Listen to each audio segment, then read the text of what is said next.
Good morning guys, what's up? Welcome to our channel Trending Signal. I'm Caterina from Italy. So today I can't stop myself from doing this video because in the past days I put this kind of video on hold, hoping that I will never get the chance to do that, but after the dramatic events of last night, I'm forced to make this video that it is very hurtful to do, but I have to. So let's find out what it is actually happening in Ukraine and in Russia, what's going on, why Putin is attacking, and what the consequences can be. But before starting, let's roll the intro.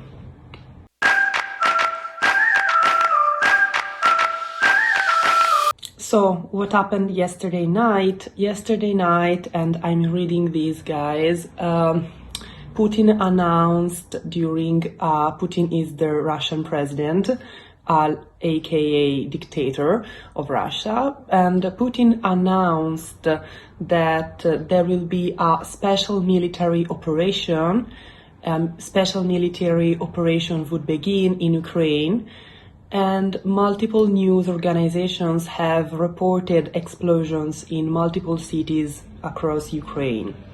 So tonight at 4 a.m. Italian time, basically Putin has military attacked Ukraine, and he invaded Ukraine territory. So of course these kind of events are unpredictable, so I don't know how the situation will evolve. Unfortunately, there are all the basics for a war, but I don't know. So this situation can change any hour from now on. So I'm recording this video the 24th of February in the morning. So I don't know, in the night maybe the situation will evolve. I want to also say that I'm not a geopolitical expert. I can understand that this topic is really big, really difficult for me to explain, also because English is not my first language, and it would be difficult even in Italian for me. So I'm doing this video more for a moral duty towards Ukraine, towards Russia, towards Ukraine, and towards what Ukraine is facing right now. But I want to say also that there is so much more to know. And that video, it is not going to be a complete video about all the history about Russia and Ukraine, because it would be like a 2 hours video, and I have no competence for doing this. But I hope that after watching this video, maybe some of you guys want to take a deeper look about what it is happening in Ukraine and what difficulties Ukraine population is facing. So maybe this can be like the first point for you, and you want to maybe get a deeper knowledge about. I would try to summarize the most important points that for me are the most important points to know for dealing with such a difficult topic. So let's start now. So the first thing that it is really important to know is that Russia before was formed the Soviet Union. Soviet Union basically finished in 1991, and Ukraine was part of the Soviet Union.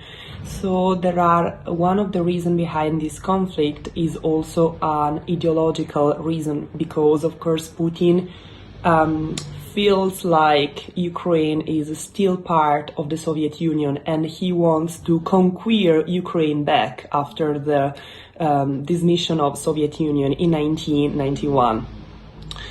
So as you can see here on this map that I found for you, so you can see here that why in these days we heard about this region, the Donbass. What is the Donbass? Donbass is a region which is collocated in the southeast territory of the Ukraine, and it is part of the Ukraine. But what happened in Donbass is that Donbass has a preference for Russia. So Donbass actually would prefer to be part of Russia because of some ideological similarities, let's say like that.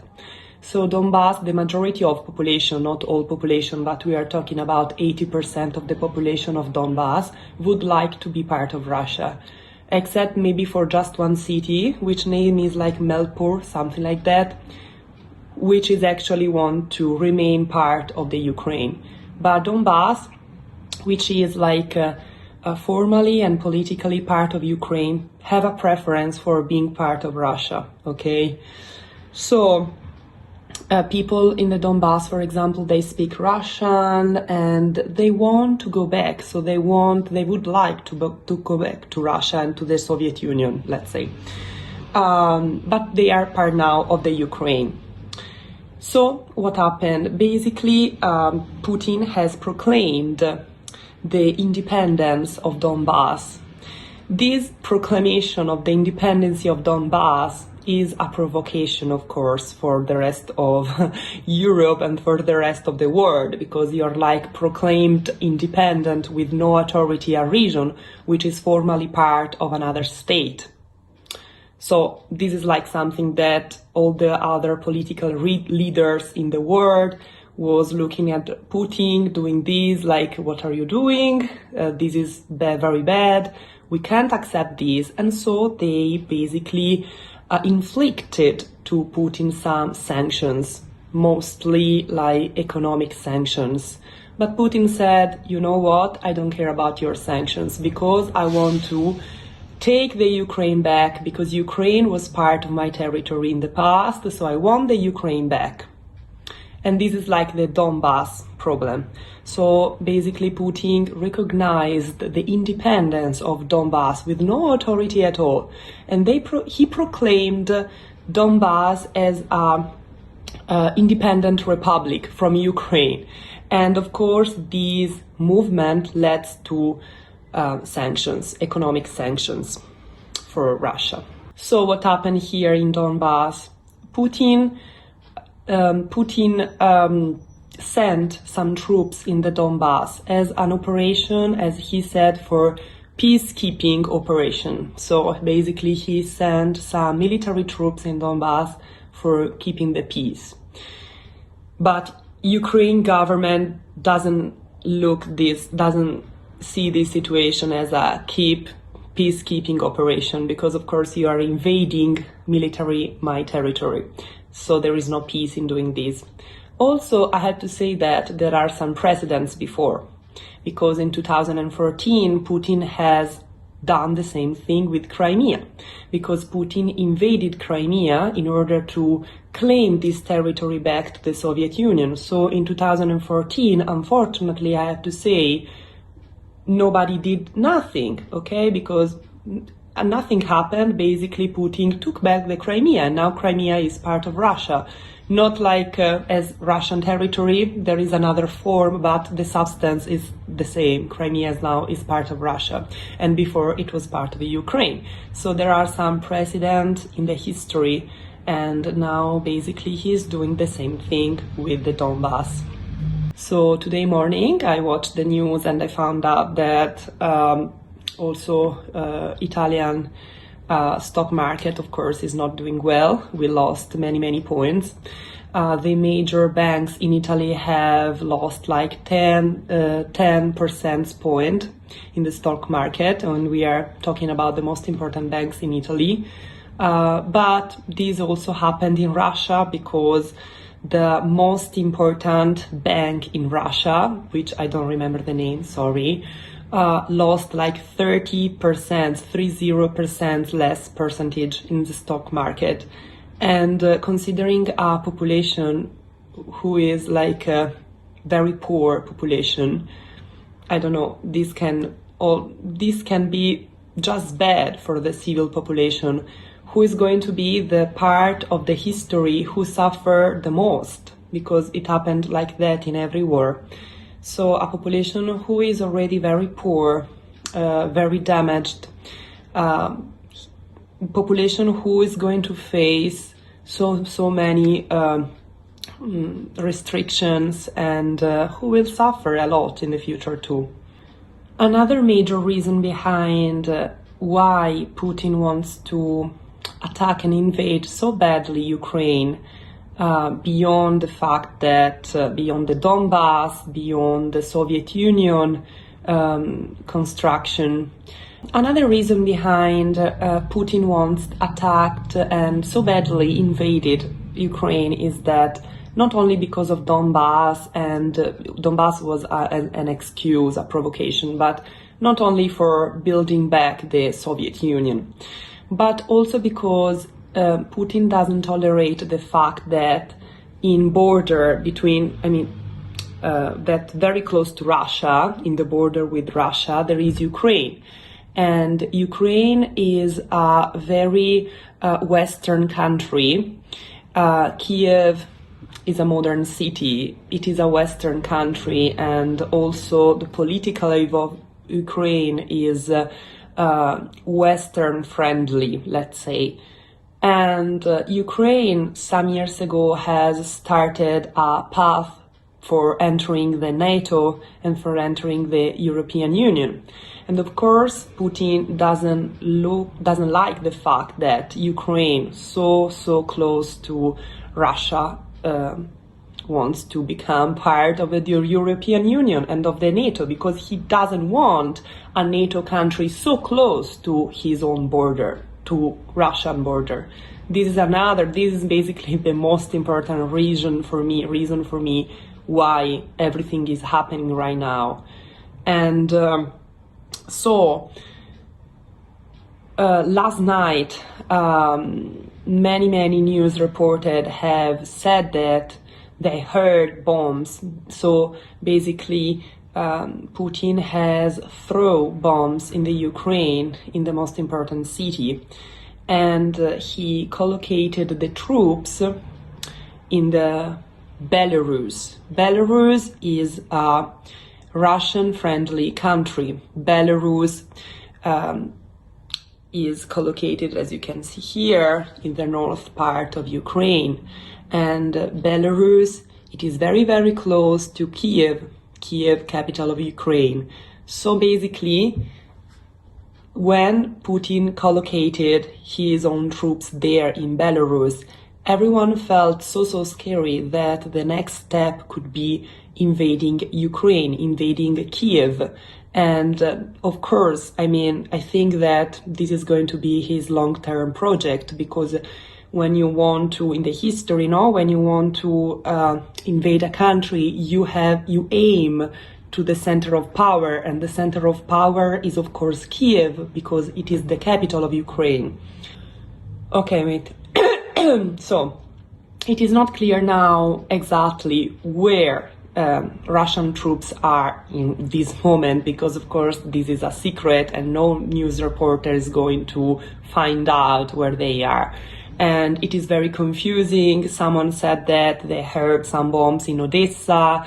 Someone said that they heard in Kiev. In Kiev, last night, some bomb alarms ring off. So basically, they are announcing that war is coming, bombs are going to be thrown. But it's very confusing, and I still didn't get so well where actually the Russian troops are right now. I think that more or less they are trying to create a circle around Ukraine. So basically, Putin collocated troops in Belarus, in the east part of the Ukraine, and of course in Donbas, for pushing from south, and in Crimea, because he already, you remember, he already conquered Crimea, as I said before. So basically there is like a triangle, and in the middle there is Kiev, and Kiev is so close to the border with Belarus. So I don't know, but I think that in the next 24 hours Putin is going to attack Kiev as well. Some intelligence reported that there are around 1,300 military soldiers in the border with Ukraine, 130 and 1,000, so in the border. And actually, for now, NATO country, Italy included, had preferred a diplomatic way. Of course, they tried to establish a dialogue with Putin. They tried to compromise in some ways, and NATO also sent some military in the border, but not as much for threatening Putin, because of course if NATO wants to proclaim a proper war, NATO has to send more and more military forces in the border. But we try to not to go there, because once you go there, there is no returning back. So it is going to be a war, a proper war. And of course, USA is going to entering the war because they are part of NATO, of course, and it is going to be a war. So for now, Putin is doing his steps, and he said that everyone who is going to step in, there is going to be bad consequence for that country. So basically, he's threatening everyone. He actually said this word in a conference, okay, in a press conference yesterday. So these are not invented words. He said exactly like that, like a threat. And so we hoped not to go there, not to go for a war. But actually, there are other countries close to Ukraine, like Poland, and like Moldavia, and Putin is pushing the doors of the European Union. And we can't just look at this situation. We can't just stay quiet and look at him doing his crazy stuff. What happened, I said before, I mentioned about the civil population in Ukraine. You can see this image that I found online, but it is in every TV news. These scenes shows like a line of cars which are trying to escape from Kiev, because they want to, of course, escape because they know that the next step is going to be invading Kiev. They know that. So all the population in Ukraine, Kiev population who wants, are trying to escape from the capital as well and to find some refugee somewhere else. And of course it is a very tragic event that it is happening. And I've tried to give you some context in which you can collocate the next information that you will find. The only thing that I can ask to you is to please stay informed, try to get so much information as you can, and because what is happening is unacceptable. We are in the 21st century, and you can't just move the border of a country as you please, even if you are Putin. And Putin is a dictator. I don't want to open this chapter because it is going to be a new chapter, and this video is already very, very long. But Putin is a dictator. Russia has a democracy only in paper, because actually how many years he has the power now? It's like 20 years. Since I was born, I only saw Putin in Russia, so it is not possible. How a democracy can work like that? So of course he is a dictator, and he has some crazy ideas in mind. And I hope that the situation is over soon, because we just recovered. We are just recovering from COVID, and also considering the market, this is absolutely bad. And of course, considering all the deaths there are going to be, and there are already some dead people. The numbers are not so clear, so I don't want to say numbers now like casual, like randomly. I don't want to say numbers randomly now, but there are already dead persons, and stock market is on its knee. And so I don't know, let's try to stay updated as much as you can, and we are going to see each other in the next video. Bye.